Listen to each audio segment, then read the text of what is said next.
Hi everybody, welcome along to this week's episode of the Boots to Billing podcast. My name's Alan McFadden, I'm joined by my co-host Chris Fahey as always. Today we've got a brilliant guest on, somebody who once held the record for being the youngest player to appear in the SPL. He's had a brilliant career, but he's also made that transition into sales as well, which is I'm really keen to talk to me about. So welcome to the show, Jamie McCluskey. Thanks for having me, guys. Yeah. Jinky, I know, firstly I appreciate this because I know other people have asked you to do this type of stuff and I know you've not been convinced to do it, so I appreciate it, mate. I know it's fine. Obviously, 3 or 4 times I think my name's been mentioned on another podcast that many times that I've been asked to do a few, but no, I wasn't really comfortable with doing them, or I just didn't really. You know what it's like, you go in there and your mates start bamming you up and all that kind of stuff, but obviously for the cause that you guys are doing it for and stuff like that, then happy to help you. Listen, we'll be gentle, mate. It's also, if you never come on, I'd just chase Steph to get you on eventually anyway. That's not what you said off. We'll build it up. So just before we jump into your career, mate, there's 2 things I'd like to talk about. So the first one is, you might see a wee award in the desk there. I sneaked out your office yesterday, Chris. You've won an award at the Contractor Awards. Aye, absolutely over the moon. We went down to London last week, big award ceremony for our sector, Seen for the you payroll bow sector. tie on the lot, mate. Aye, looking £1 million. So we hadn't even bought a table, we hadn't sponsored anything, and usually you're a wee bit sceptical. It's whoever pays the most money for the sponsorship and that wins it, but we're like, nah, there's me and my sales director Chris Dwyer were down as guests at Thriver, another company, and they announced us as winners, so we couldn't believe it, and everybody else was really subdued getting their awards, and me and him were up on the stage going absolutely mental. But in all seriousness, it's massive for us because that's the most prestigious award in our industry, and it gives us so much credibility. So over the moon. Mate, I know how hard you've worked for that, so congratulations, mate. The other thing I wanted to mention, I think with the Daft Naughty being a football podcast, going to talk to me about Scotland. What was that like? They were honking as well, weren't they? But 3 of the best goals you'll ever see. Unbelievable.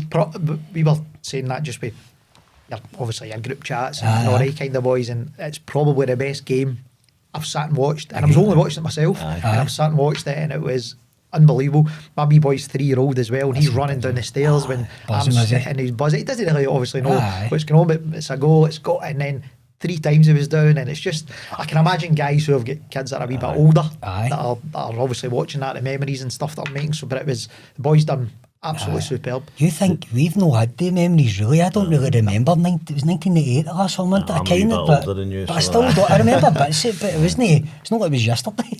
You know what I mean? But McTominay's goal. What was he thinking? So I read some stats. He was 8.3 feet off the ground, right? It's the highest ever overhead kick. I've seen the pictures. The most hang time. But used to have played an Aussie and Ben Doak cuts in the Bockham's in. What was he thinking to go, I'm going to set myself up for this here? He's a big athlete though, and that's why he's obviously took the transition. He gone from England to Italy, and very, very good, and you can just tell he's a specimen, and he got up there and the overhead kick, and I don't know if the goalie could have done a wee bit better. I think that's a bit goalies union, leave alone. So apart from that, it was unbelievable. But then I text them in the group chat saying, what have I just watched there? And then Tierney bangs in that one, I'm going, that's a great goal and all. Then McLean scores for off line, you're going, what was this? McLean, the celebrations, I've watched about 1 million videos this week where you can hear, even when you're in the offices and that, you can hear different boys watching it because the commentary's on and they're doing stuff, man. But it was so good. They deserved it. See you top that group, it doesn't matter, obviously we'll talk about how they were probably no great for spells of the majority of the games that they played in, but to top that group was phenomenal. But see, for McLean to hit that in the last minute, you think most players that have ran that in the corner or try to just waste it. I think he had Adams to his left and Ferguson to his right or something, and you want him just to slip it in, but obviously you know how good he is at striking. It's Hampden and all. Hampden's we've all played in it. You can't get to him going for a halfway line half the time now, mate. So definitely. I'd had to run another at least 50 metres and shanked it. But it's brilliant, and I'm going to try my best to be there. I'm hoping for a wee trip to Mexico. Well, we're winding one of my mates, Nicky Waitman. I know Nicky played years ago, and he moved out there when he was 16, 17, and he's lived in America ever since, and he lives in Maine. Right. But he's got a house here, and then his father-in-law's got like condos and lake houses and stuff like that. So we are winding him up the other night. We're straight on. And he's having twins as well, so he's like, maybe No, you Aye, suddenly come no out. timing. I've asked you to come out here for a decade, and you suddenly came, and now Rock Scotland best are there. pals now, He's a want to chat my door and stuff. He's like, maybe if you bring some baby formula, you can come. But we'll just wind them up. But it'll be great. I think we'll take a lot of people over there. I went to the Euros last year over in Germany, in Munich, and it was one of the best experiences. I mean, again, Scotland are not there to really, they're not bothered about the football. We're just there for a party, and it'll be brilliant. It is. Well, but their economy will boost, that's for sure. I was saying that they better have stocked up in, is it tenants and all that kind of, I don't know if you even sell that earlier, but I know they do in Italy, but over there I don't know if they do. But my dog in that buckfast. Right, mate, career. So what I said to you, I spoke off camera to you about this, but I've heard the story, are you going to have so many times through Fletcher podcasts, right? And you said already, I think I've heard your name appear in about 4 different podcasts associated with Fletch, because it's like the two come as a two, didn't you? Everybody knows that. But I've heard the story of him going, kicking a ball about with Steph at the side of the park. But for me, I've always been interested in your side of that. So you had quite a successful boys club, didn't you, first of all, before you ended up at Hibs? So can you tell us a bit about that? So we played with Motherwell.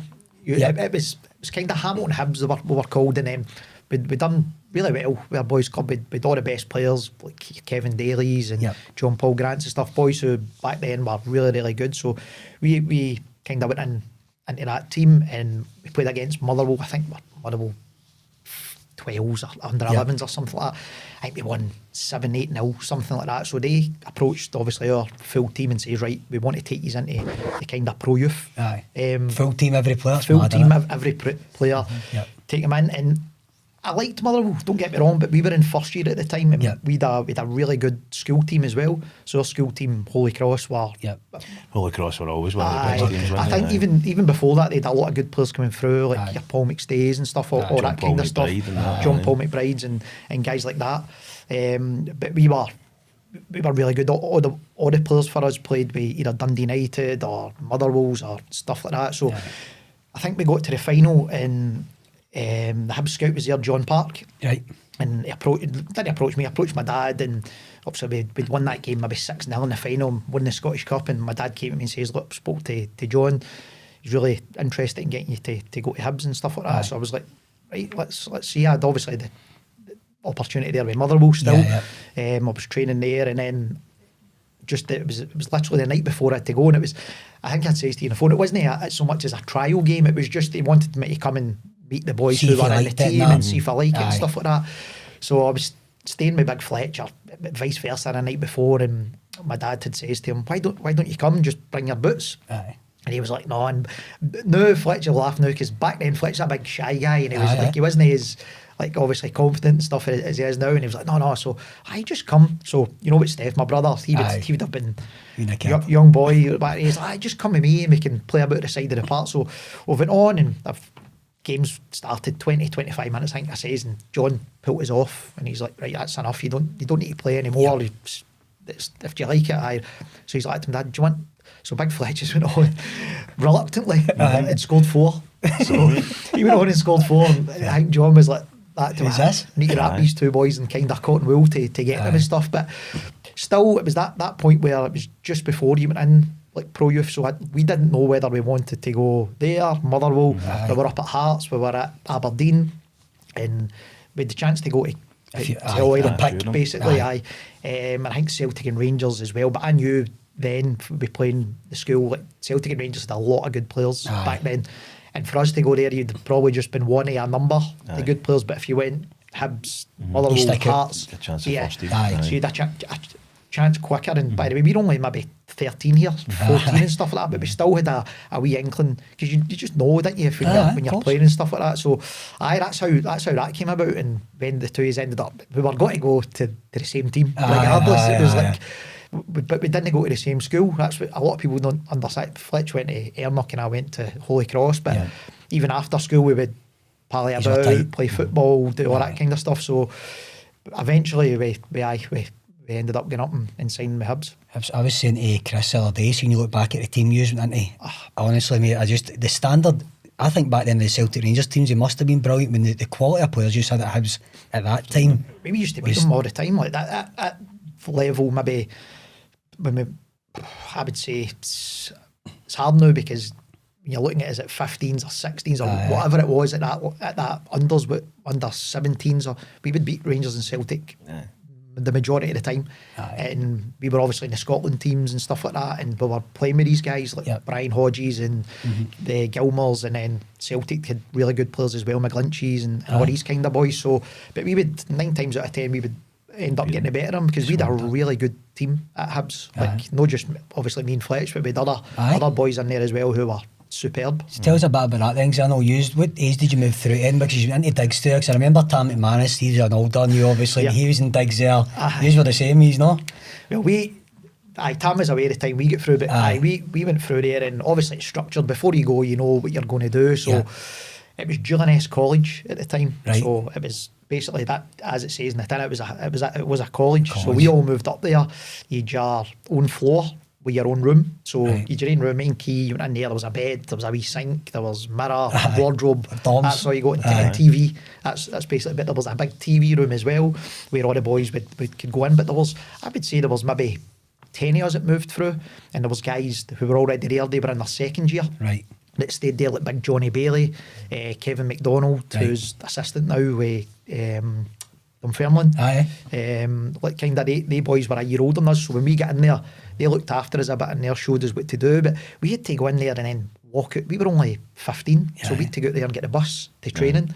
And it wasn't the training ground as Hibs is now. We had to get the bus for where the Julian College was, on the bus in the morning and all the way through the town to the stadium. And then we'd get changed in the stadium, and that's where you get in the minibus for there, and then we would go to like public parts, and I'm talking about didn't have a training centre. We didn't have a training centre. This was just, now when you look what the guys have got now, I'm like flipping Hibs, because I've been up a few times, obviously. They've invited me up a few times to see it, and I've been in there and stuff like that, and I see it now and I'm like, jeez, if this was here when we were here. But see that, fast forward in a bit, that was built on the back of the players that you came through with. A couple of the boys getting moved on and stuff like that, but still when I look now, I'm thinking we would be trying to go out and go into the pitch, and the groundsman would be going off his head to be saying what he's doing. We'd be trying to do a wee bit extra, but you couldn't, because we were 15. So when training was finished at one of the said public parts, we would go on the bus back to Easter Road, and then it's like you would either have to go up the gym, which is, you know, I wouldn't. I didn't really like to do that. So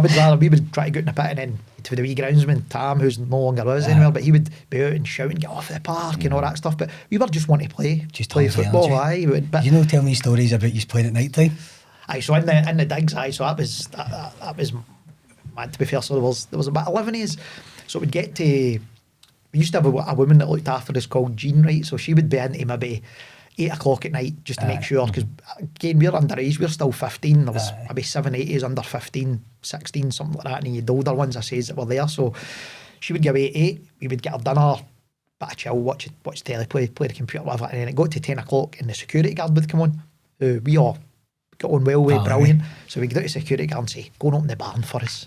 And he would be like, boys, come on, I can't. Go and open the barn for. Right, come back in 10 minutes. So he come back in 10 minutes, get down, open the barn, lights would go on, you're in, and it's the wooden floor, 5-a-side pitches. 10 years would get in there. I'm talking about maybe 10 o'clock at night. We'd be playing in there at 12:30, 1:45, until somebody won. And I'm telling you now, it was tackles, arguing, like all that. You wish there was a camera. Now you could look back at it, man. It was unbelievable. You would get up in the morning to go to training knackered, honestly. And guys are going to train with the first team, and you're getting to do that, but that was. I would say that, I wouldn't say improve, boys, but it got you the mentality where you wanted to win. You were better touch, 5-a-sides, all that kind of stuff. So it was superb. Do you know, honestly, mate, as well, they probably kept you a bit of bother. See, on playing football, at least you weren't getting 100% on the street or whatever. Well, we obviously when the Jean was there, like we would very early, would we go there, we would get back here, you know yourself, for playing football, you're tired when you go back after training, you maybe not getting back to 4:30, 5 o'clock. Some of the boys had jobs to do and stuff, so we would wait and name and then go and get the bus together until one of us had passed their test, or one of the guys who were in the first team, I'll drop you off or whatever. So but it definitely did keep us out of trouble. Like or getting about the streets, but where that was situated, there wasn't really anywhere to go. No, it was probably smart. I think that's what they'd probably done all that and looked at it and said that. So, but that was brilliant in there. So then, take me for the journey then, mate, of being young boy in there and then making you, because we looked back at photos yesterday, didn't we? And you look about 12-year-old. You're the same as your young looking guy, so it was like it was like mad, because I went in there and like I can still remember I had no fear. Like I'm talking about, I went in there. Were you 15 at this point into the first team change room? So I turned 16 in the November, so I would have been 15. 15, wow. But we were 15 and we were in, and I don't know if it was like a bit of confidence thing, because when I went in there, some of the first team players knew, obviously, as Jinky. They were asking, but who's Jinky? So obviously I'm thinking, right, managers have maybe been speaking to them and telling them there's a couple of players coming up and that kind of stuff. So I loved it. Like I've not got to lie. Like I was, my mentality was, as soon as I trained once or twice with him and I could see how they were, and I thought I know I can. Brilliant. How did you deal with it? Obviously, I've seen footage as well, and I remember you at that time. How did you deal with the physical side of it? Because some first team men, and you were, no offence, you were like a wee boy at the time, but you were some player. They couldn't, like, couldn't ignore you. Genuinely, like, and it's no thing to say because you don't want to come across that way or whatever. But no, like when I was training, like I just did, it was just fearless. Like I would just do things that I was doing at under 15 level or under 14 level up at that level. But don't get me wrong, sometimes you had your Michael Stewarts or you had your Scott Browns or stuff that would leave a bit on you, but they were good with it. They wouldn't go out their way to do that. They would go out their way to do it and say, right, don't hold on to it that long, because if you're playing on the Saturday and you hold on to it that long, somebody's going to clamp you harder than this and stuff like that, which obviously I was a bit of a nippy sweet as well and hang me back at them and stuff. I think I liked that because you did that about you? Yeah, you were getting in there and it wasn't like a cheeky way, it was just a way, as you know, we playing football. But there was a couple of times I still like Jinky as well. I used to play with people older than me, and obviously centre half sort of twice the size of me. Sometimes when you're smaller and quicker, it doesn't make a difference, because that's your edge, you're then being physical. If you don't let them close enough to you, they can't be physical, do you know what I mean? Definitely. So, or you knew when to release it, you knew to pass it. It's just, I don't know, I think it's just you just know. People ask sometimes, how do you... It was just what you were. You just do it. Was there no quite a famous photograph of you standing next to Bobo Baldy? I ended up in the whole at the front cover of the Super Goals. And you were like a wee guy in this 6'5" monster. Who isn't like that compared to him, do you know what I mean?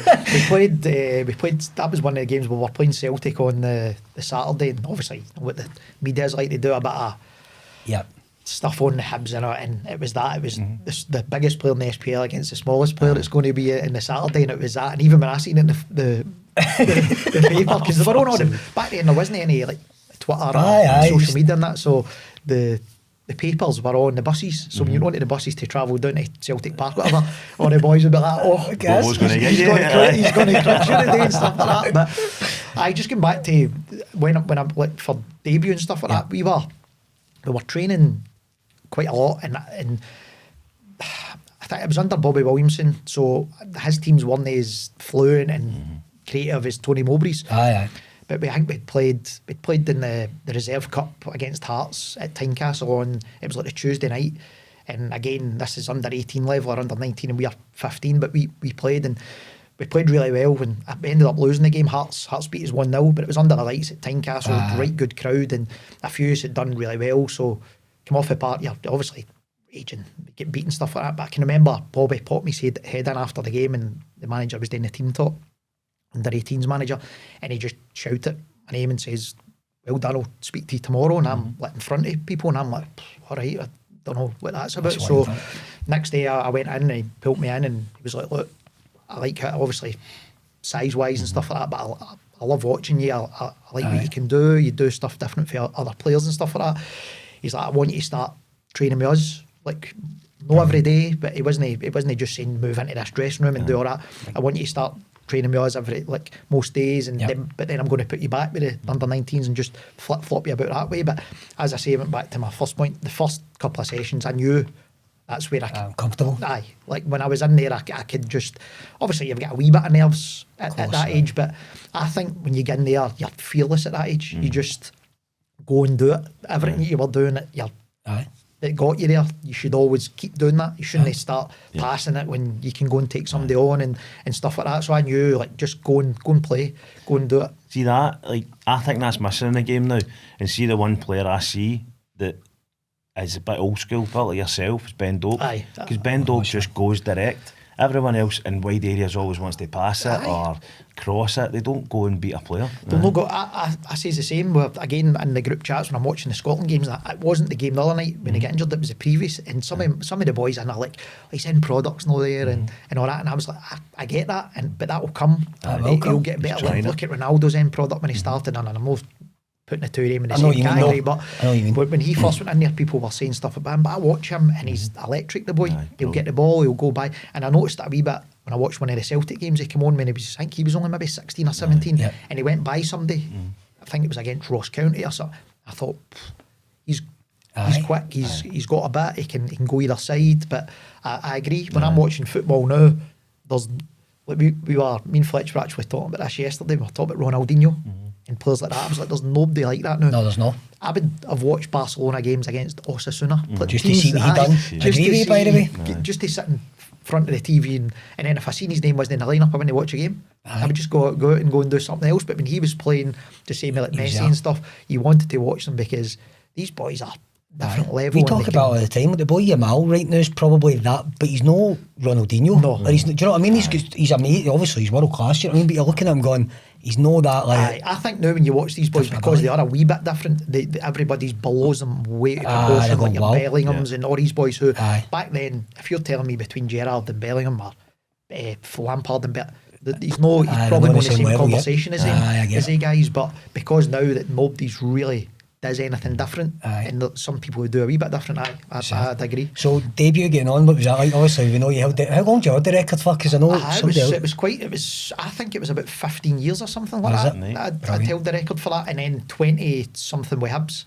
So I was still the youngest player to play with Hibs up until I think it was last year, the wee boy Whittaker or something they brought on last year. What were you, 16 and what? 16 and it was like, I don't know how many days, but a couple of months. I think it was in February, and I turned 16 in November. Right. But again, it was the squads were full, so I was always in about it, and I was training with them. Yeah, I wasn't getting in the squads. I was obviously now 3 months down the line of training, and I'm thinking I should potentially be some of these squads. And then the squad list went up. I think it was the Kilmarnock game, and again I wasn't in it, so I would go home on a Friday, go back to Hamilton where there's 5 A's in the car. We would travel back down, and we're driving down, and the phone, it wasn't my phone went, it was Big Ali Brown, the goalkeeper. So he was sitting in the back of me, and his phone went. He was like, okay, right, give me a second. And I think one of the guys was driving, it might have been Big Johnny Bailey. And he says, you need to turn round, I'm in the squad. And then he went and he's like, you're in the squad as well to me. And I was like, what, if I go back up? And he was like, you've got to go back up. So went back up, and I think one of the guys had got injured or something, I felt. So they wanted me to stay up there the night before, because in case he didn't make it the next day. And went in the next day and he wasn't. But it was all over like the papers and that I was potentially going to make my debut that day. And I was thinking, sending me home, and next minute I'm supposed. How did they know that? Because obviously the media must have knew that a couple of days prior. So don't know if the manager Bobby was just whatever he was doing. But I went down to Kilmarnock, and that's something that I'll never forget. Like I was out warming up, and you get all the photographers. Obviously you're 16, but they're focusing on myself because it's been a build up for the story and stuff. And then I think we were up 2-0 or 3-0. I think Scott had scored, Scotty Brown, and I think Riordan had scored to make it 2-0. There was only about 15 minutes left, and Alan Reid went down, the wing back. He's went down, and I'm thinking, he's got to put a defender on, and he's turned, and obviously go and warm up. And when I went out to warm up, the full stand had kind of got up and clapped, and I've got like the goosebumps. I'm like, I've got to be going on here. But I was wanting to go on, and I shouted back, went on, I put the top on, and it's not like the tops you've got now. Big baggy ones. The biggest, baggiest yellow top, so you couldn't know. See, it was me coming on. Rolled up 100 times, that mate. I've had that problem, I know. Terrible. And obviously I can't get into the kick man and say, like, I want a smaller top. What I've done down the line a wee bit, they've been like to me, where you go? I don't even know your second name to put on that. So I came on, brilliant. Obviously won the game, but back then you don't know, you win bonuses and appearance fees and all that kind of stuff. But that's not going through your head back then, as it does when you get a wee bit older. You just wanted to go on and play. So went on and played. And ever since then, I started to get involved a wee bit more. And then obviously Bobby left and Tony came in, and that's when everything exploded there at Hibs. And what was he like as a manager? Unbelievable. I could not believe when he went to Celtic. Well, I can, because as you get a bit older, you look back at that Celtic squad when he went to Celtic, and the squad's terrible. Probably the worst Celtic squad there's been in the last maybe 20 years. But he was honestly phenomenal. Like, just everything about him was just, when you're in the morning, didn't matter who it was, morning, man management, speak to you in the corridor, shake your hand every morning, ask how you were, ask how your mum and dad was, all that kind of stuff. Just so good. But get you into his office, right, I seen you doing this today. This was before, like, people knew all these video analysis and the bibs with he's like, I think you could have worked a bit harder today and do this, so tomorrow go and... But when he put it across to you, whereas you felt, oh, he's just gave me a grin there on your back. He would do it in a positive way. So he was, honestly, see, the training went for that level to that as well. I bet you, like, the skills that he was doing, the people skills, you've took that into you and your life and the rest of your life, and looking back on it going, oh, I like the way that guy's coming across. I want to do that. 100%. When you look at guys like that, who, by the way, he had a really good career and stuff like that as well, and played in big games with Celtics and all that, and obviously a legend down in Middlesbrough way and stuff like that. But he was so, like, humble, and he came up here, and I think that was the start of obviously that journey with Hibs, who just went, like, the players that he brought in. Wild. To the players he brought into the club as well were there was no bad eggs. There were all quality players, and they were all great guys as well. So that was why I think we finished third. I know. Well, see somebody, you were telling me that on the phone, it was like Gary O'Connor and all that. It was wild. I think we were talking about it before it, and I'd done a wee bit of research for a change. And I think we played against, I was at Albion Rovers at the time, we played in the Cup. You'd have been 17 at the time. Yeah. And they moved the game from Albion Rovers to Hamilton Accies Park, right. just because of the Hibs support. And we went 1-0 up in the first 20 minutes. I always remember it. And then Ali Brown was actually the goalie in that game, and he came out and sclaffed it to the boy, Graham McLaren. And he was 40 yards out. I can still see it now, open goal. And it trickled to make it 2-0 and hit the post and went by. And then you come back and beat us 3-1. But 3-1, the players, I took a wee... Listen, I done this with Lee Mayer. I done this with Lee Mayer in the last one. But my point of this is, we talk about Scottish football now compared to Scottish football then. And when I see these players, or I name these players, it's night and day. Can you imagine Hibs team now playing against that Hibs team? So that's Hibs team. Like, so Ali Brown, who was young boy as well, wasn't he? He was second choice goalie. Stephen Whittaker, what career he had. Gary Caldwell, Mark Venus, who was the assistant manager as well. Good player as well, by the way. Ian Murray. David Murphy, he was a good player. He came from down south. Superb left back, yourself, Jamie McCluskey started. Stephen Glass. Yep. Stephen Dobie up front. Gary player. O'Connor come on for him.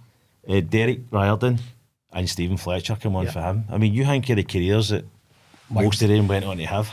Like, honestly, see, I think I'd say to you, they see training sessions there.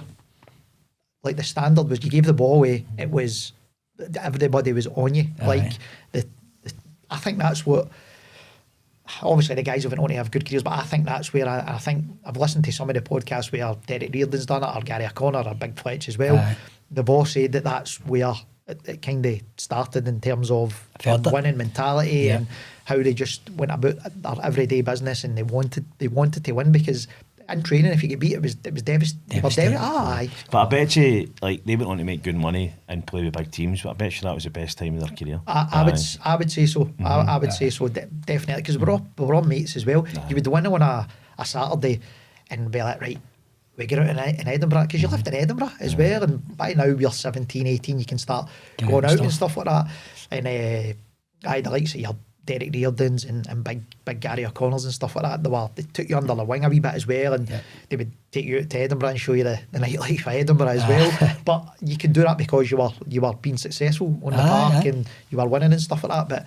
But some of the players were like, you'd Zamama, you'd Benjamin, the best player that I think was Bouzlin. Guillaume Bouzlin. Oh man, unbelievable. Honestly, like, I think if he would have came to Hibs when he was maybe 24 or 25, round about that age, he'd have played for Celtic or Rangers, because I watched him at Parkhead against Neil Lennon's. You watched him at Rangers against your Fergusons and stuff like that, and he was absolutely frightening. Like, so good, both feet. athletic, could get a bit like Bellingham. See how he plays just now. But he was both footed, take corners with his left, take corners with his right, and he was French, so he was a bit mad as well. So you get to have a bit of dig as well. He was so good. So good, was he? What about I'm just sort of going off topic about here, but what about going out with Riordan and Gary O'Connor in Edinburgh? Right? But I know, right, Don't tell stories, but they were superstars. Like, obviously they were young boys as well, but it must have been so hard for them because they're just young boys for Edinburgh, having to deal with all that sort of fame and attention at that time. Oh, 1,000,000%. You would go out with, especially Riordan, because they had the cool Barnet and all that kind of stuff. But he was from Edinburgh as well, so he knew a lot of people. But his cousins used to come out with his cousins were nobody would want to mess with him. So you'd be all right, but you would go out there and you were getting surrounded with obviously Riordan was scoring goals, 3-4 goals on a Saturday. 2 goals on a Saturday. Technically very good. When you remember some of the goals he used to score was unbelievable. We played I always tell a story to people asked who's kind of the best finisher, and it's by a mile. It was Riordan. We played up at Aberdeen. It was one like Christmas time, and it was the worst game ever. 0-0, no subs are getting made, nobody's getting on, freezing, and just, you know what it's like with one of the games. You know it's got to finish a draw, and the ball's come over, and he's took a touch with his right and volleyed it across for about 25 yards out, dipped into, and didn't even celebrate. And 1-1-0, just, but he was not in the game at all, hadn't even had a kick, and he would just go and do that. I see after we spoke the other day, I was looking similar at some of the players that was in that team. You think about Scotland's national team right now, we've not really got a Scottish centre forward. You used 3 of them in there, the Fletcher. They could have easily played that role in the team you've got in the 100%. It's wild. Like even big Gary O'Connor as well, who goes under the radar, or he goes the other way because people think, oh, big daft Gary or whatever, but what a player he was as well. I remember that game we played, he scored, right? And I was near post and I've got it all covered, and he was sort of on the angle. Typical goalie, had it covered. No, he had a shot and it was like a rocket, right? And honestly, it's one of the ones, it was like old school. I reacted when it hit the net. I'm like, where did that go? But that's because, see, every day they would go and see when the boys were doing the warm-up, Gaz and Deke would just go and hit shoot. They're not stretched. See now, they're doing all this bands and all that for half an hour. They would get off the minibus with a bag of balls and just go and start smashing shots in, but at angles like that, into far corners where, and then on a Saturday it wasn't any surprise that if they got a chance like that, they were scoring goals. That makes me feel a bit better. So, just going on to that, you obviously had a brilliant time. What was because I know when you left Hibs, you went on trial and loan to a couple of clubs. I know you went abroad a few times, but what was that transition like? Was it so? The only reason I still had not a lot of people know is I still had 2 years left on my contract at Hibs. Did you?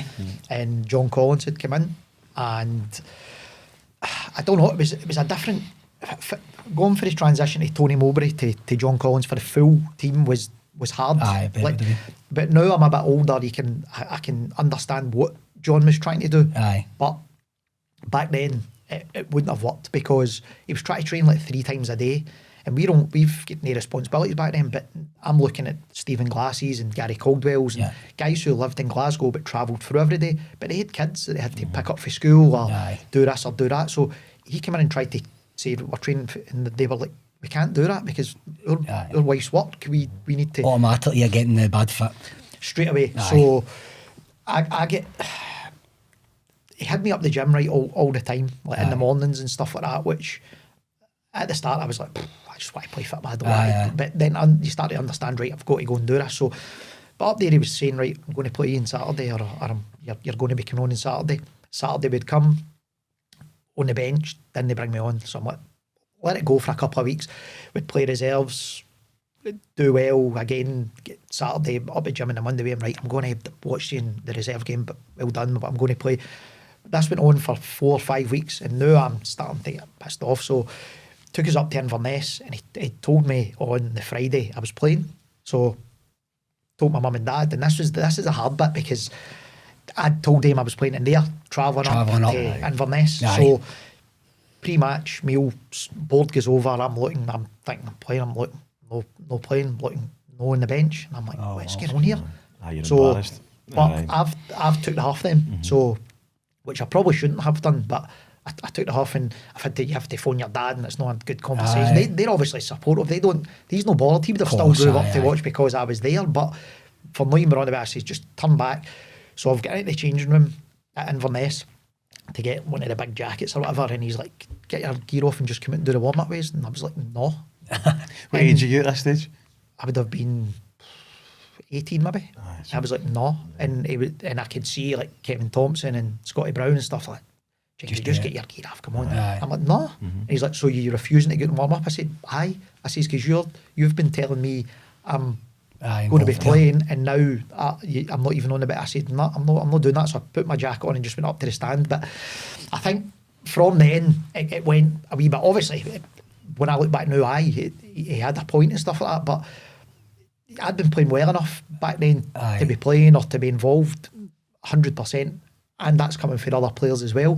So when he's trying to, I don't know what he was trying to do, but I went home the following Friday, and says, I'm not going back. And my mum's like, ironing my stuff, get back in that motor, you're going fucking back up there, blah, blah, blah. I'm like, no, I'm not going back up there. And the reason now I look back, I think it wasn't because we'd played Sunderland the week before down at the Stadium of Light in a pre-season, not pre-season game, just like a friendly game.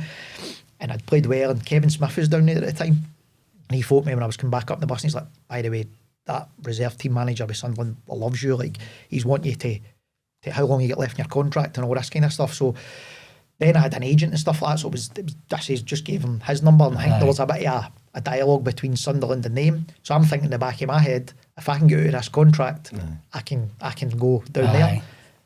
Little do I know that there's compensation fees and there's all these kind of fees now, 18-year-old because I'd been there throughout the time that they would have had to pay, and it was a substantial amount. So again, I had a couple of meetings with Rod Petrie, who was absolutely, I know people say he was brilliant. I loved Rod, like I got on really well with him, and he was saying to me, listen, there's another contract here for you, just come back up, man. But at that time, the bridges between at that point was done, was gone, and I wasn't getting back to playing the reserves back then. There was just no chance of me doing that. But I probably should have went back then, because about 3-4 months later, after I had managed to get my contract, I'd promised him I wasn't going to go to any other SPL team and all this kind of stuff, and it was like a contract that I had to sign for that to kind of get out that contract. He was away 3 months later because the boys, no for my situation, but they started falling out with him, and stuff, they all went to the chairman's. I think it was well noted, well documented, that they all went to Rod's house and they were wanting him away just because he eventually did. This episode is sponsored by Radio, which is a brand new bar based up in Sauchiehall Street in Glasgow. It's owned or co-owned by a former teammate of mine, Adam Coatley.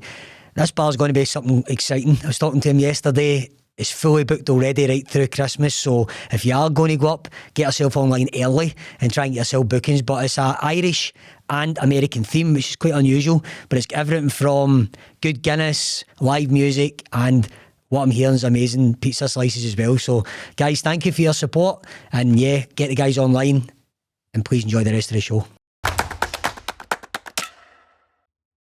Was there a story about him standing in front of the boys with his top off or something? I've heard this loads of times, but there was he used to, he was, even though he would probably laugh, he has himself, John, but he was in unbelievable shape for even back then, for whatever age he was back then. He was in great shape, but he'd been with Monaco, and he looked after himself really well, and I've seen some interviews with him since, and he still does look good and looks after himself and stuff like that. But he had, I think he was low body fat, and see, he started to introduce all that way before anybody else. So we would have to get weighed, and when you were in there getting weighed, they'd have the tap off, and they'd be like, this is what it needs to be like. Hindsight's an unbelievable thing though, and see, you looking back at it now, you're probably just thinking, even just to be calm for a couple of months, the whole situation might have spun. It's like, and your mother trying to tell you. Well, I was just going to say that there, whenever we're having this conversation or it's Christmas time and you're sitting down with everybody, my mum always says, like, what is it, Jamie? You should always listen to your mum, shouldn't you? It's not a bad bit of advice. But see, at the end of the day, like, I don't know what his angle was on that, but he should have just been honest with you. He's trying to play games with an 18-year-old, and that's expect a different result. You know, that was always the result he was going to get for an 18-year-old. We were obviously, like, at that point as well, you're playing with Scotland, you're doing well before he comes in with Hibs, and I don't know what it was. I think I still don't know, because I was getting into the squads, and I was getting on the bench, and then I was coming on sometimes, and then no other times, and then times you were playing reserves and you were maybe scoring and doing well against like a Celtic team or a Rangers team with Stefan Kloss and stuff in it, and then in the Saturday would play boys who didn't play well. He would put them on the bench. You're trying to understand that, being 18 and all, going, what the hell's going on here? From Bobby to Tony, who was building you up as well. Up front with you. If you done well, you deserve to be in. And if I wasn't playing well at the time, I would have been like, right, I can understand that, that's fine. But that wasn't the case. But even though you're 18, you've got 2 years first team football under your belt, so you're ready to go. I think that's what I was ready then. Like I was wanting to play. That was your reputation, Jinky, at that age. You know what I mean? Everybody knew you were ready to play. I was wanting. I knew like I could play, because when I was coming on, you were contributing. You weren't just coming on and hiding in the background. You were assisting or a score or whatever. So you were thinking, right, now's the time to. And I think if Tony had stayed there, because I had that many conversations with him, I would have kicked on, started to play more regularly under Tony. But he obviously went. He left and John came in. It just shows you, like, a manager, you suit some types of managers. You look at, and the one that stuck in my mind there's Riordan. Riordan was a superstar at Hibs and then goes to Celtic and doesn't really fit in with Gordon starting, and then it's just the wrong move for him. And I've heard for guys that I know for Celtic and stuff like that as well. Big Stevie Hall, actually I work with him just now. He was one of the goalkeepers at Celtic, and Riordan used to do the shooting into him after, and he would say he was unbelievable again, finishing. And so it was not as if he was just going through the motions at Celtic. He was obviously, he would have been ready to probably play, but as you say, maybe his work rate wasn't good enough for striking, or face didn't fit, or it could be anything. Some players just need a wee cuddle every now and again. They end up performing for you, so I totally get it. I think man management's the biggest thing that you could probably get, and it's no rocket science when you listen to all the good players, and when they talk about the good managers like your Mourinho's and stuff like that, how good a man management, because you know yourself, somebody comes in and tells you you're the best player, or feel great, you've done well and I want you to do this and that, you'll go and do it for them. But if somebody comes in and isn't honest with you, takes you up to Inverness, doesn't put you in the squad, doesn't speak to you, that kind of stuff, it's a case of right, what's going on here? And it's guys that get in these positions, I don't understand why that they don't have good man management skills. I think there's a bit of arrogance about that as well. But they always talk about Ancelotti being the best man manager. Doesn't really do a lot of team talks or whatever. Lets the players, sort of the experienced players, run the show, but the players love him for it. Players love him, So what about next time, mate? Because I know before you started doing your trials abroad and that, you were at St Johnstone for a bit, but me and you spoke about this, that was pretty much, you get bad injuries there, didn't you? So the only reason I went to St Johnstone, obviously with a wee thing in the contract, I wasn't allowed to go to anybody in the SPL, so back then you're only still 19, maybe I'm now, or whatever age that I went there, maybe 20, and I knew Owen Coyle from just, obviously everybody knows Owen Coyle, but as soon as he phoned you, I thought, I want to go and play for him.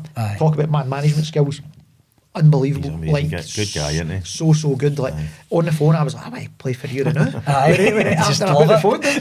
And my agent at the time was like, I think we can get maybe down south and this. I says, look, I want to go and play. I know if I play for a year, we have at St Johnstone in the Championship, I'll either get a move or we'll get promoted and we'll do stuff. And he was like, right, on you go in. So went up there, signed, and then I think it was like the second game of the season, I broke my metatarsal, and this was the first time really I had experienced any injuries, because at Hibs, I think the only thing I'd done was maybe break my wrist at Hibs. I was always fit, which is probably a shock to people because of how many injuries I've had, but I broke my metatarsal and it was just like a pop in the side of my foot, and I'm like, that doesn't feel good.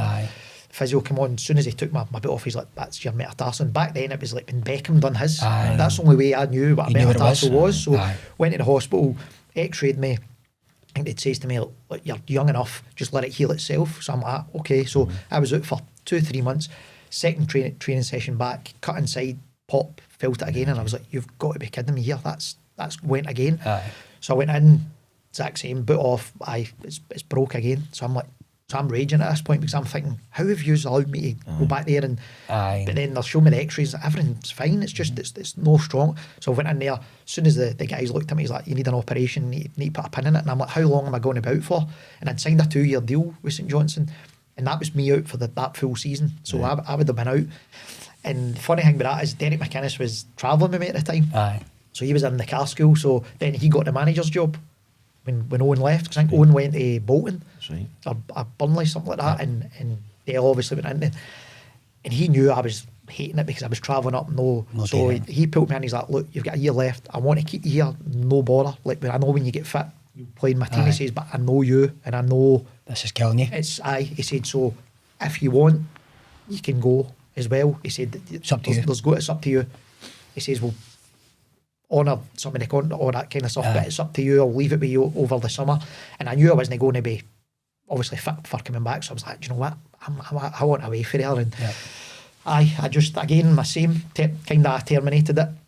We still a year to go there, and went to Iron-Appa. for holidays with the boys. I thought you went Iron-Appa FC. No, I'd kill him. That would have killed me. So I went there, but I'm not thinking anything. I'm just thinking, I'm away with my mates now. I'm away with my mates, and that's it. And then when I came back, I was like, right, what am I got to do now? And there was obviously teams on the phone and stuff like that. And my agent at the time was Rudy Vata. Right. So he was like, I know you're not fit. He says, but I've got a couple of things here for you. It might interest you. The first one is just to get fit. And he sent me through. It was Partizan Belgrade. I remember seeing that. And I'm like, What club that is, by the way? I know, but I was like, did you know he was there? didn't even know where it was on the map. I had to ask my mum. I was like, where's my... She's like, Serbia. So I'm like that. All right. Good. What's that like for a night? I didn't last long enough to find out. So I says, right, we'll get a go. And by the way, you know yourselves as playing, I had done nothing for a year running wise. I'd been in the gym and stuff, obviously at St John's. And I then looked after myself, and then Iron-Appa. And then ended up going there, and wow, like I got there, it was like 28 degrees in Serbia at the time, at the height of summer. And it was like, right, just go. But they didn't understand that I had no They just thought I was over there. No trial. I think he explained to them, look, we need to get him fit. Can he come over and do that? Went over, and it was 2 weeks there, and it was 2 weeks of hell. I'm not even kidding. That was like, I stayed in the training complex.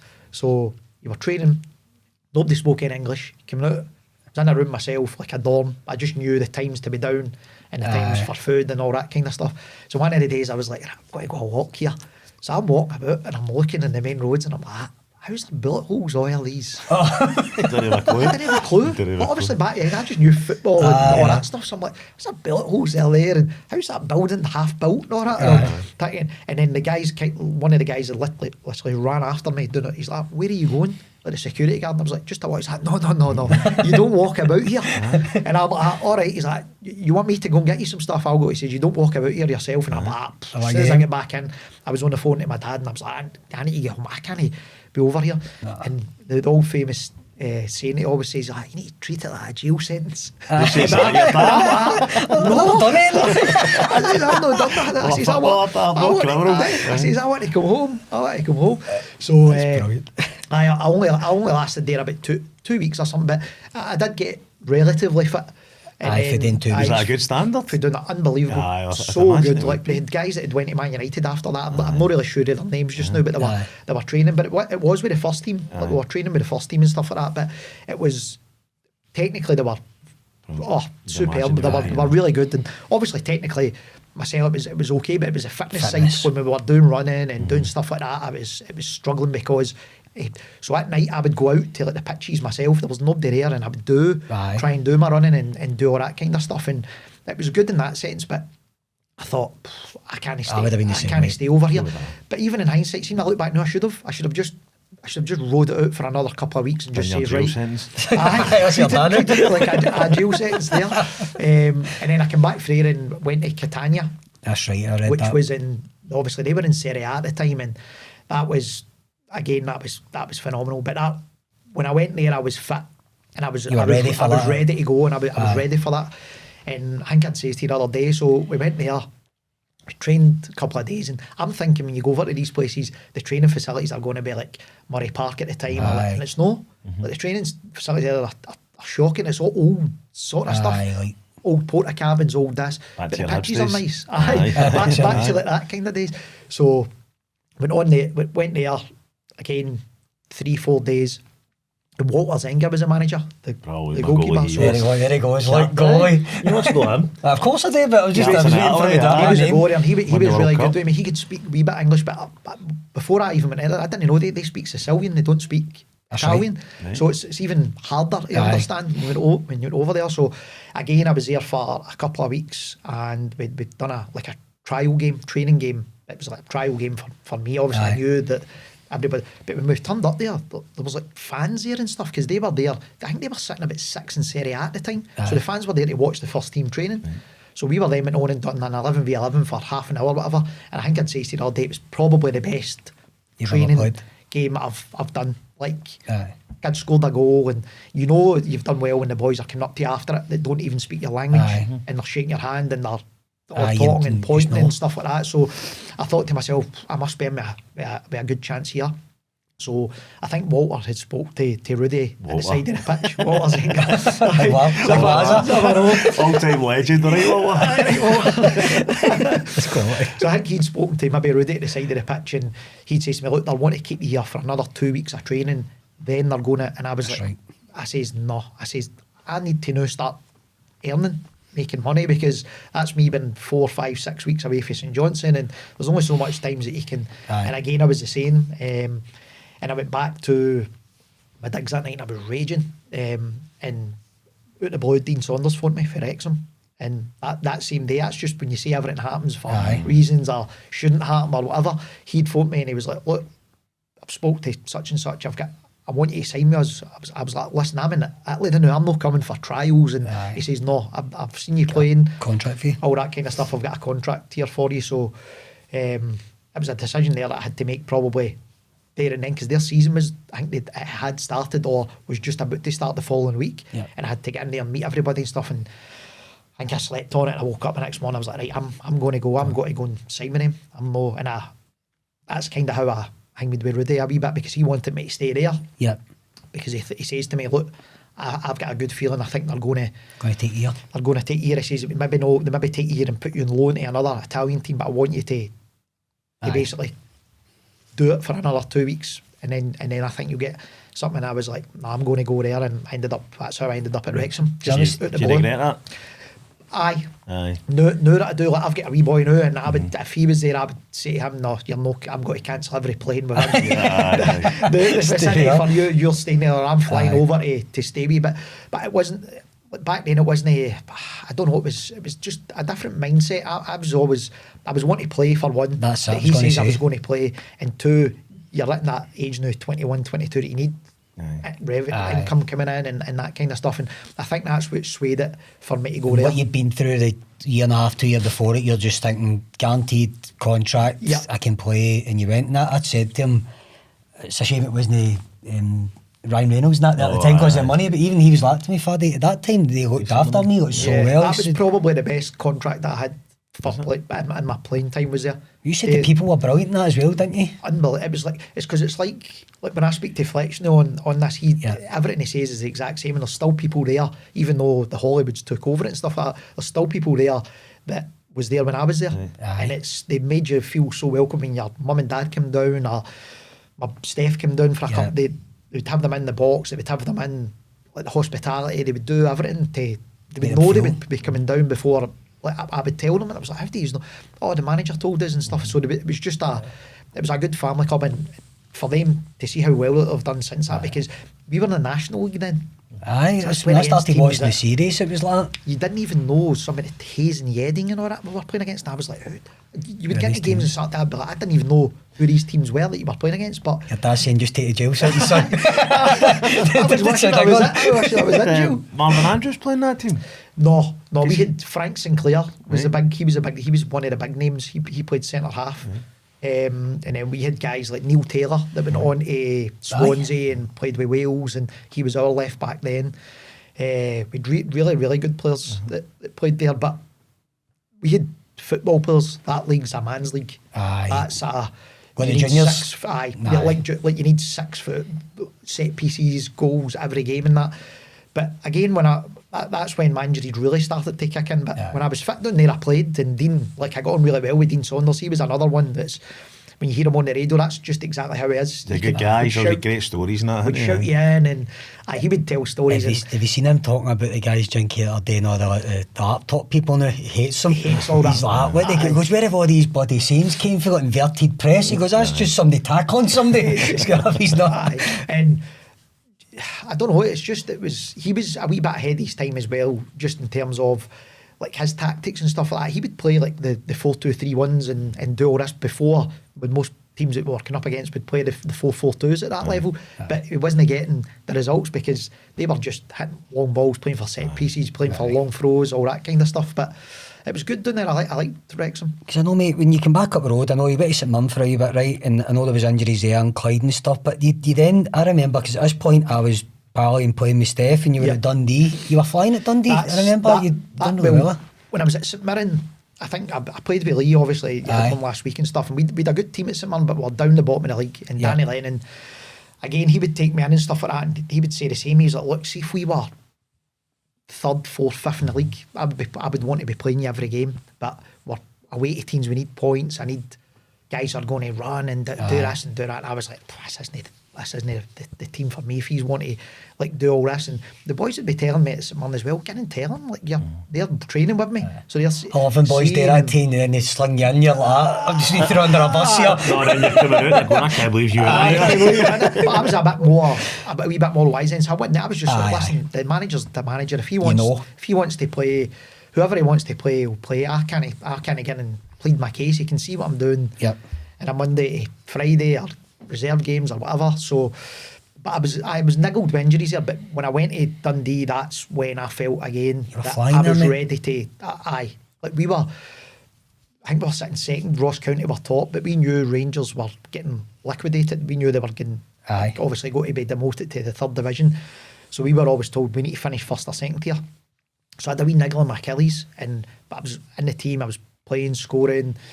But we're winning games. Barry Smith was managing me well. He was like, listen, you don't need to train. I know you've got a sore Achilles, but I need you for like the Saturday and kind of stuff. So I was like, fair enough. Doing that, and I remember we played against, it was really starting to get sore, and we played against Ross County at home, and I was running down, I think it was Richie Britton or something that was running next to me, and I could hear like a pop. And he kind of stopped and he was like, as well. Is that your cat? Are you alright? And I was like, I don't know. I says, that's sore. And I played on for a wee bit after, and I was like, I need to come off, that's too sore. And it was, again, back then, my Achilles. A lot of people had calves or hamstrings or thighs. So I was like, that's my Achilles. So again, that was the start of that problem. But just before then, I felt at Hibs for the first time. I remember there was a few goals you scored, mate, where you went for like the halfway line through everybody and scored next. I remember Steph showing us and stuff going, he was flying at the time, I remember it. So what age were you at that stage? I think I would have been maybe, was that 26? 26. Something roughly, I would say, mate, because we were a bit Lanark round about that time. So about 26, 27. It was roughly around about that. And I can remember, just as you're saying that, I was talking to a guy today and we were talking about stuff like that, and see Fotheringham that's at Celtic now. Yeah.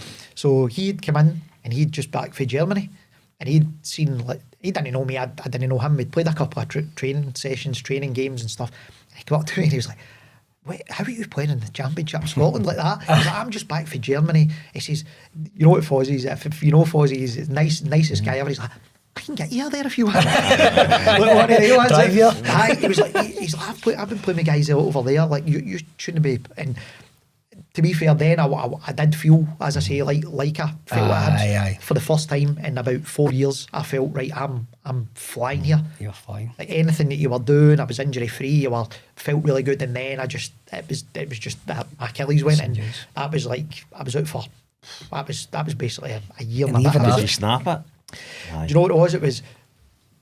It wasn't snapped, but I was going for scans up here, right, and it was coming back saying everything's fine, and I'm like, it's no fine, trust me.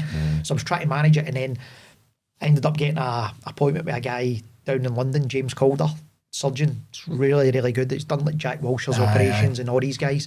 And I went down, and he didn't even scan me. He just shut his eyes and felt up and down my Achilles and says, you need to come back on Friday for an operation. And I'm like, I've been managing this for like 4 months. How do you know I need an operation? He was like, that's why I work down here in Northern Scotland. I always remember the words he says to me. Went down on the Friday, had the operation, come back out, and he says to me, you had a 3 centimetre tear inside your tendon. Oh my God. So he's like, it's worse than snap mix. He says, because it's no healing without me. And people can see it. If it's snapped, they would know. To get in to fix it, to repair your tendon again. I've snapped my Achilles, horrific injury, the rehab after it. So bad. Like, I didn't feel as if it was ever getting better. So I think that was about, because at the end of that season after my operation, they gave me another year, even though I hadn't played. They gave me another contract because they thought, right, you're going to be back. But they didn't understand how bad that was either, how serious. And you know yourself, there's no blood gets to that, so it builds up with scar tissue and getting that rubbed out every day. Oh man, that can be the worst. You're in plaster and you come out and your legs just stick thin and you need to build it up again. Thinner. You need to learn to walk again, basically, don't you? That's what it was. And it was a lot of pool work and swimming, and it was Karen Gibson, the physio at Dundee. So Karen I was with her for about a year. She was really good. She kept you positive and kept you doing obviously the stuff that you had to do, but that was hard because I was travelling up and down there every day for 13-14 months without playing. And I had Gary Irvine and Stephen O'Donnell and Kevin McBride in the car. They were great for me as well at that point because they kept you upbeat. But they guys were winning games, you were travelling with them, and even though you're happy for them, you're like, you're not part of it, are you? See, when I done that, I done it when I'd finished, right? So I done it actually coaching kids. That's another story. Don't tell that. Group of 8 and 9-year-old kids from Paisley that were just killing themselves laughing to be lying in the ground in agony, right? But see the thought of that, me going through that and then going back on a football pitch, I just couldn't think it. So what was that like? I mean, you went Forfar, then Morton, and then a wee bit of Stranraer, but you know, I mean, you went to Forfar pretty much the season after. Forfar was, again, that was really good for me. Like that was just after Dundee. The only reason I went there is Big Brab Douglas was there, and I played with him obviously at Dundee. So he phoned me and he's like, listen, why don't you come up, play a few games? Because I was going to finish after that just because it was that bad. But it was actually one of the physios at Forfar, and I can't remember the guy's name, but he's the one that worked on that Achilles like the other. Like scar tissue all the time. Every time I would up, and I would get in early, even though it was away up in Forfar we'd to travel. You'd get an hour early, and he would get, and it started to feel good. And I was thinking, this feels quite good. And that's when I went there. But I felt really good after that, like playing league games and stuff like that. And I think that's when obviously Morton had. So I want to ask you about this, right? So there's two things I've got to ask you here. So the first one is I reached out to your brother and I says to him, I've got your brother on. Any question you could ask him about the be, which I think you asked her, and it was right about Morton. Can you guess already? I can't even remember. She's like, you asked my big brother what the second league game where he's won the league and he get dropped for me. John Duffy took me. He's like, he's never forgave me for that. It was like, he battles you, Steph, he battles you. So we're away. I think it was Stranraer. It was on the telly. So obviously the games weren't on the telly like normally. So I knew we'd to go down there and win. And then if we won that game, we would have played Peterhead on the Saturday and we would have won the league if we won the last two games. So I think we played Stirling the week before.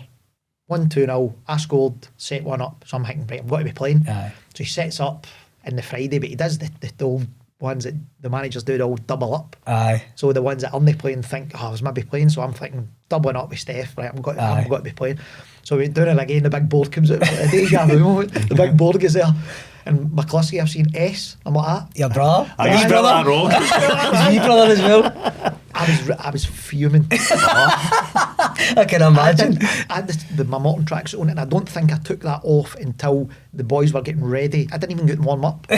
Like, with the boys, I didn't even put my stuff on until the boys were getting ready, and then I'm thinking to myself, right, it's your wee brother, I know. It's my wee, but it wasn't because Steph was playing, because obviously Steph, back like at that point, should have been playing anyway. He's been maybe playing another wing, and I should have been playing in that wing, but at the time I'm thinking, but then it starts to click in, right, we've got 2 games here and we can win the league here, so start putting it on and stuff like that. And then we ended up, we won the game and then into the last game of the season, and I'm thinking, see if I'm not playing Saturday, I'm going to get up. And then they told us the team on the Friday and it was back to at home and stuff like that, because obviously they wanted to go out and win it. That was a wee bit precautious against Stranraer, but do you know what I found funny about is all the questions you could ask, and it was that. He's like, just make sure you get until for it. I love that. By the way, he was flying then as well, like in that Morton team, Steph was. I wanted to ask you this, right? So, one, I know he's as a family. I knew your dad used to come to the games with Steph. I first met Steph when he came to Lanark Juniors. He came, and again, he was a young boy. He was what about calling everybody wee man. He was confident as hell on the ball. I just loved him. I took to him. You know, I used to go night suit and that. I loved him. And what I was thinking when I seen that in the telly was how much a proud moment, one, for your family, seeing the two of you win a league together, but then you as a big brother must have been like, this is quality, being able to do this with my brother, because you're tight. But to be honest with you, right, I don't think I've even told like them that. I was, when I left Forfar, because obviously Dick Campbell was trying to, after that, was trying to keep me there, and I'm like, it was part-time, and I've told you before, it just didn't interest me going part-time. I was going to just chuck it, and I was down in Alton Towers with my missus, and we're driving back up, and I looked at the score. It was they were playing in these sectional cups that they get, and they were playing Brora or something like that, and they drew, and I'm thinking to myself, I would maybe want to go and play there. I'm no kidding you on. See, within 20 minutes, Steph had phoned me through the car phone, so I've answered, and he's like, how was the game? No, he was telling me, he says, oh, I've just spoke to the manager, by the way, he's going to phone you, he's wanting you to come in. Brilliant. Would you want to come in? And I was like, right, tell me to phone me. So and within 10 minutes he's phoned me, and I said, right, I'll come in on Monday. And that's the only reason that I signed with him, is because Steph was there. Because when I went in, I think I told you before, like, I don't know if you just lost the hunger for everything you were going through it. Understandably as well. Just for playing and at full time, and like standard wise, and even when we were in there, we were training down at Park Lee, and it was Astro, and my Achilles was still, wasn't 100% great, it was still a bit sore and stuff like that. And I'm thinking, and when I went in there and trained with him the first day, and Steph was there, and there was other boys like Big Tam Aware was there, and guys that I knew. Was Pizzo there as well? Pizzo was there, and Andy Barrowman, and guys with a good side, and I'm thinking, we've maybe got a chance here of winning the league, or doing well this season. And that's the only reason I went, is because he was there. And it was quality. See, I remember watching it when I could see it all happening. I just thought, knowing Steph and that, I just thought that must have been quality, man. I know, because your dad was always involved. He used to come to, I think he'd come to Steph's games and go to your games all the time. I don't think they missed a game. Like, my dad and my papa, obviously he's no longer here either, but he used to come to watch every game. I'm talking from school games to when you played at Hibs game, to even down in Wrexham, they would travel down there to watch me maybe once or twice a month as well, and then go to Steph's games, and I would go to his games in the morning when we were younger, and then come to my games in the afternoon and all that. So it was more for them to see that, and the two of us to win the league together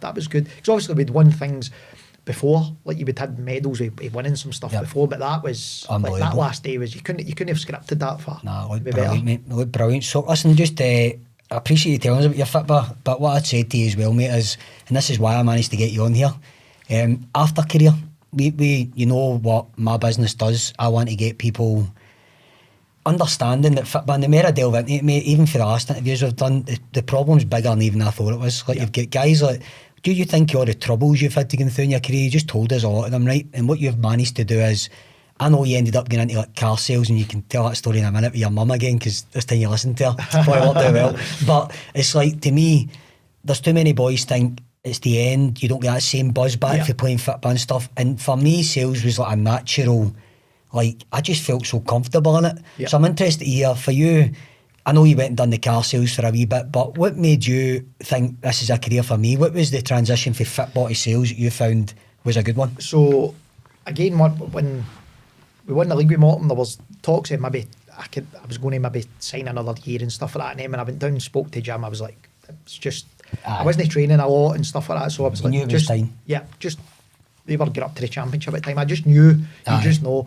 And again, my missus turned and said, look, you've got to think about something longevity wise that you're going to have to do. So you didn't have a wee boy this time, did you? Because I remember. So I was like, right, what am I going to do? All you've known is playing football and doing this and doing that.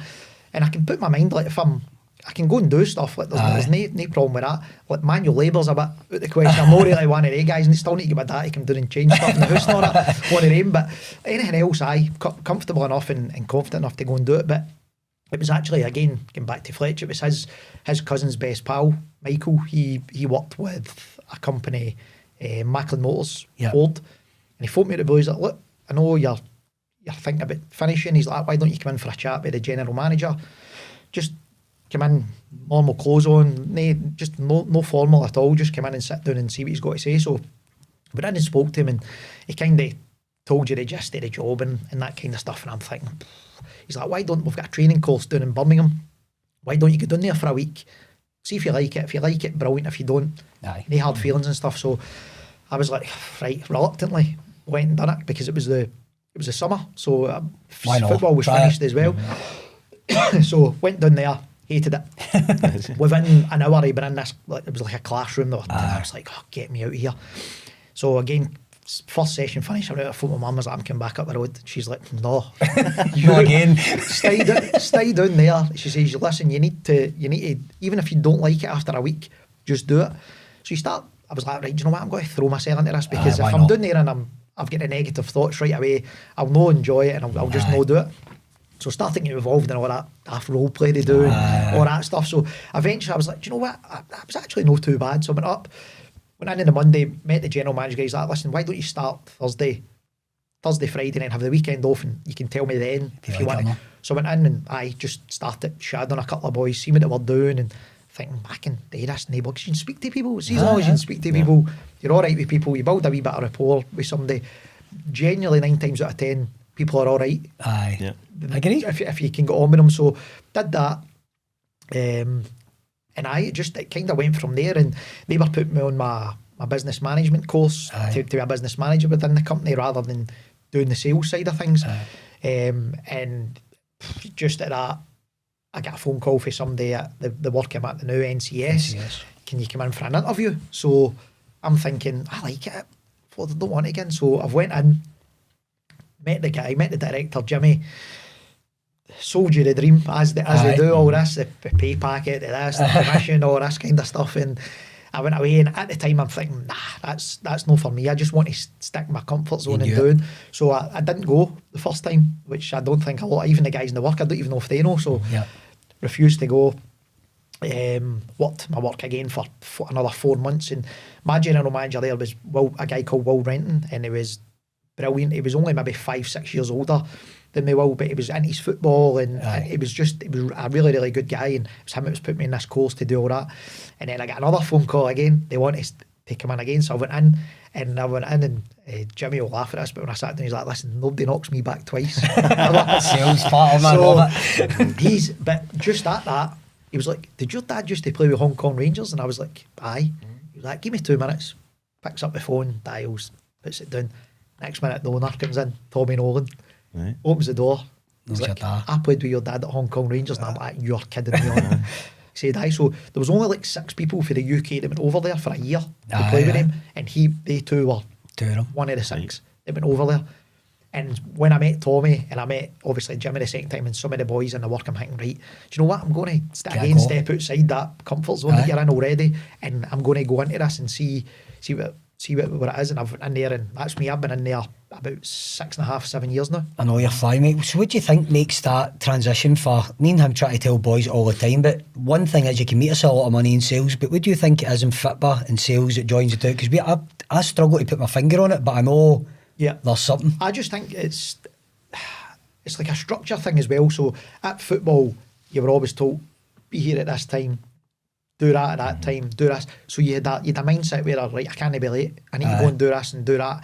You'd almost like you were wanting to be there first, you were wanting to do it. And it's the same kind of, I think, when you go into like that kind of environment, for a sportsman side of things, they're already structured, they're already set up to go and do it. They can speak to people, because they've been in a dressing room of Chris talks about it all the time. 40 people. They've been. It's like when I walked into that dressing room in Serbia, or you walked into the one in Italy, nobody knows you fit anywhere. But you end up by day 2, you're speaking to 4 or 5 boys, you're starting to, and it's the same, I think, within like a working environment. When you get in there, at the start, you're a wee bit apprehensive, a bit, right, I don't really want to say what I got to say just now, but then I think with the sports side of things, it comes out. And as I say, like this day and age now, when I'm looking at younger trainees coming in, it's nice to talk they're about a mile off it. Like even guys in my work are saying the same thing. It goes back to like you get into that first team at Hibs at 16, and straight away you're right, I'm good enough. I'm here. So you'd have a bit about you.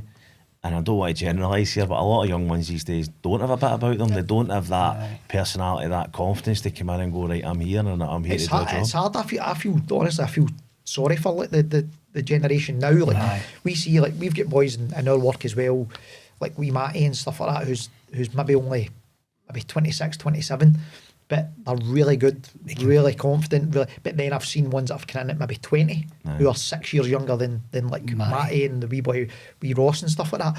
And I'm thinking, these guys are 90, because they've got they're all behind tablets now, they're all behind phones. It must be hard, because they're doing all this they're confident enough there, and then when you go to speak to somebody, they can't sit down and... I think that communication thing's massive. I heard a thing last week with Joe Cole, and Joe Cole was coaching young kids at Chelsea, and he went into one of the games. This is him retired, Joe Cole, and he's in with all the young boys, and he said he couldn't believe how quiet they all were. He said nobody talks to each other because they're so... they're just not confident at having that communication. Honestly, I don't, and this is me, but when you speak to like our directors and my sales director and stuff who's doing the interviews and stuff like that, they can tell within 5 minutes when somebody's sitting there, if they're going to last in sales or if they're not going to. And we've had boys in who have been, I thought he's all right, he's good, but then you get the other side of it with the work ethic's not there. They'll no want to go out and chap doors, or no want to hand cards in, or no want to do anything like that because they see all the other guys in the office who have already been there for 6 and 7 years, who have got loads of accounts and stuff like that. I want to be sitting in there with him. It's not what I do the work in between it, but that's what I said to Chris before when I talk about, I do a lot of interviewing newer players when they come through, and what I always look for is it's that mentality of I want to be better than that guy who's in my position, or you think how hard it is to get in a fitba team, never mind to get into a top level fitba team. You've got to have something about you, and that's what I think. When we go through the course now with boys or girls, I'm always making sure that we test that resilience a wee bit, because when you get into the world that we were all in now, in corporate worlds, you can make yourself so much money, and it's usually just enhancing the skills you've been doing in fitba to get into it. So definitely 100%. There's nothing. I don't like nothing more than going out to an appointment and stuff like that when you're going out to speak to people that you've never met before. I love brilliant, it. so damn it. Because you go out and you can notice something within there. If I get something hanging up, it's golf or a fitba strip or swimming, and you just start talking about that kind of stuff. And people, when you start genuinely having a conversation with somebody, like I said before, genuinely people are all right. So when you start speaking to them, that's it, you don't need to be scared.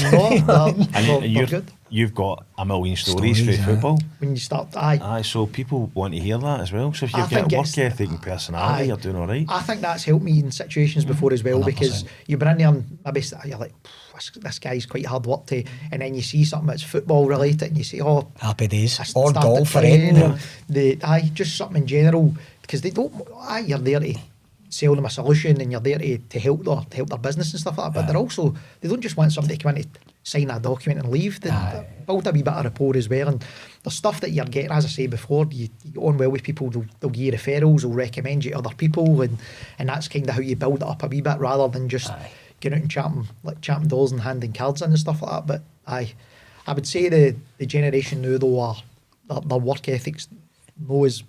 And I think the sales environment helps that a wee bit. If you can get them in the right type, they will though. It's getting the right type. It's tight, because there is a lot that they've got a sense of entitlement. They're like, what you going to give me? You're going to give me a 40 grand basic and 30 grand commission? No, you're going to need to work for it. Funny you should say that. That's within our company, and we'll start laughing if they watch this. That's what they don't incentivise you with a big basic and all that kind of stuff. They'll give you a generous enough one and a good car allowance and stuff. But the commission structure's very good, very good within them. And Tommy always says that our owner company treats it like a dressing room. So he's wanting guys to compete with each other, and as you say there, I want to be the top salesman in that league, and I want to do this and I want to do that. So he's run it that way enough times where all the boys now are, well, within our office as well, they're all, but it is like a football dress. That's what we talk about. Football and do you see the game last night? Do this, do that. The guys come in. Do you not get any work to do? It's not just that, Jinky. I'm listening to you talking, and I'm thinking you can be successful in your work life now and not have to put yourself through all the fucking injuries and Achilles going that. You're still getting the same buzz, probably getting the sales in there, challenging yourself, winning the trips to fucking Mowbray and all that. It's like you're getting similar buzzes, but just a different way now. Are you all in the office again?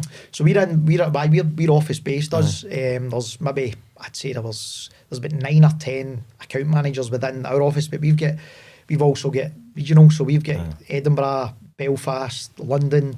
So we've got different sites, and they all compete. And then at the end of the year, we've got a sales league, and whoever wins that gets whatever they get. I think it's a Rolex or something like that. It's so light football, mate, innit? It really is. I keep saying that to people. But they challenge you because it's, as I say to you on the phone, it's like we get quarterly incentives as well within NCS. So we get to go to, like this one now is Dublin. It's going to be Dublin. So if you hit your quarterly target or over and above, it's like 120% of your target.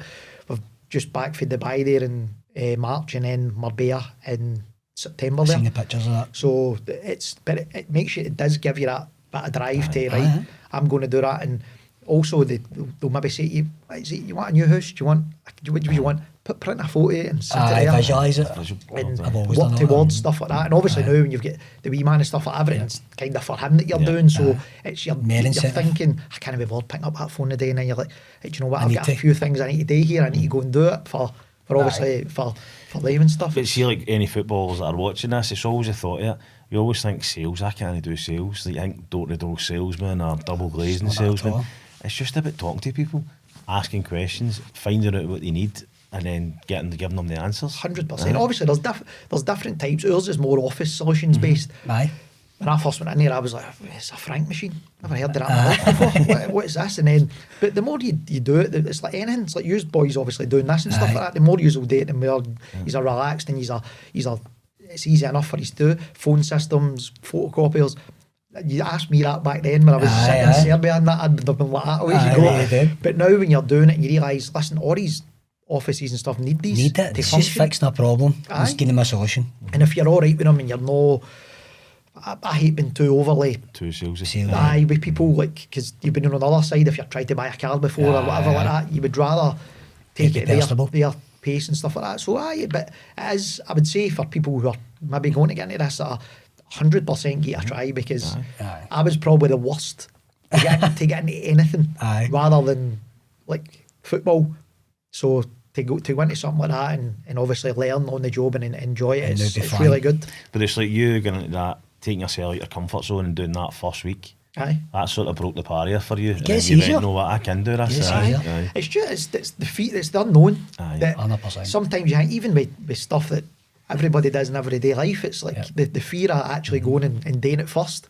But then when you do it, it's like, that's actually not bad. That's actually quite good. Speaking about me social, you're getting up to the sponsor of the show, Adam's Bar Night, aren't you? So the new bar radio. Who are you getting up with? Is your brother gone? Steph gone? Aye, there's a couple of, there's my brother, Big Fletcher's going up as well. Is he taking a break for his golf? He's been playing golf all the time now. I think he was in New York last week playing it wasn't golf, in fact, he's done doing an ambassador's role now with Wrexham. So he was over there and he met one of my other mates, Nicky, who stays in America, the one I was telling you about before. So he met them, I think they had a good time out there. So we've got to give Adam a wee bit of support. I don't think he'll need it because he's booming. But all his bars are. It looks tremendous, his bar. I've seen it on social media, it looks brilliant. I spoke to him last week, so he was just saying that area, Sucky Hall Street, I think it needs something. It does. When we think we were younger, there was more in there, there's no now. Aye, so then you used to have the big sports bar and that there. Campus and stuff was there and things like that. So I think he's opening that. So we've got beer, have a couple of Have you seen Fletcher's golf show flags? I have, aye.